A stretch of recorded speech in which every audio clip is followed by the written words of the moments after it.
Everybody எல்லோரும் எப்படி இருக்கீங்க? இன்றைக்கி டே எப்படி போச்சு? மண்டே எனக்கு கொஞ்சம் கடுப்பாக தான் போச்சு. யூஷுவலாக கடுப்பாக போகிறத விட ரொம்ப கடுப்பாக போச்சு. நமக்கு சில நேரம் ஒரு பிரச்சனை வரும். பிரச்சனை இல்லை, ஏதாவது நம்ம மூடை லோ ஆக்குறது, அப்படி டவுன் ஆக்கும். அது அப்படியே ஒன்று வந்துட்டு போயிடுச்சுன்னா கூட சுதாரிச்சிடலாம்.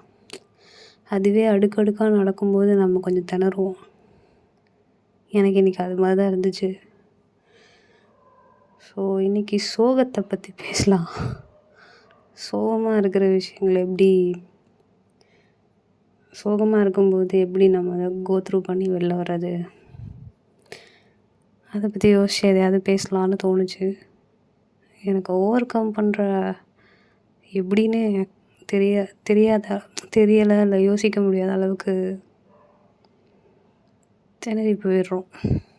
ஒன்றா வந்தால் பரவாயில்ல, மொத்தமாக வந்துச்சுன்னா அவ்வளோதான், ஆல் க்ளோஸ்.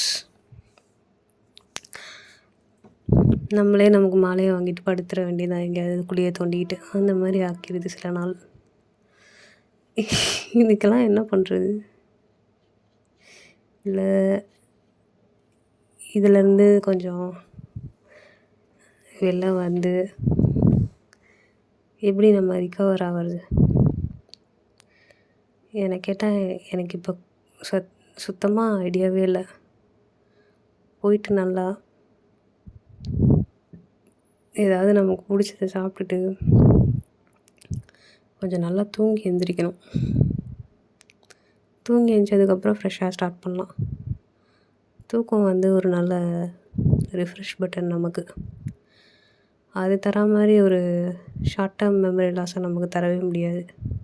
கொஞ்ச நேரத்துக்கு இல்லை, ஒரு 8 மணி நேரத்துக்கு நம்ம ஒரு கேப் விட்ருவோமா, அந்த கேப் நமக்கு போதும். நெக்ஸ்ட் டே அப்படின்ற ஒரு ஃபீலில் நம்ம புதுசாக ஸ்டார்ட் பண்ணுறதுக்கு ரெடி ஆயிடுவோம். ஸோ தூக்கன்றது ஒரு நல்ல மெடிசனாக இருக்கலாம், இருக்கும் இந்த விஷயத்துக்கு. நல்லாவும் ஒர்க் அவுட் ஆகும். வேறு என்ன பண்ணலாம்?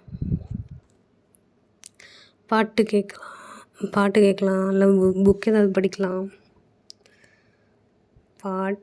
அந்த புக்கெல்லாம் படிக்கிற இன்ட்ரெஸ்ட் இப்போ இல்லை. போய் படுத்து தூங்குறது தான் நல்ல விஷயமா இருக்கும். அதுதான் இன்றைக்கி பண்ணுறதுல உருப்படியான விஷயமா இருக்கும் அப்படின்னு தோணுது. போய் நல்லா தூங்கி நல்லா எழுந்திரிச்சா எல்லாம் சரியாக போயிடும்.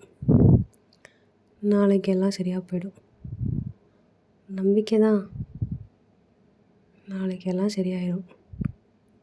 இன்றைக்கி போய் நல்லா நிம்மதியாக தூங்கும்.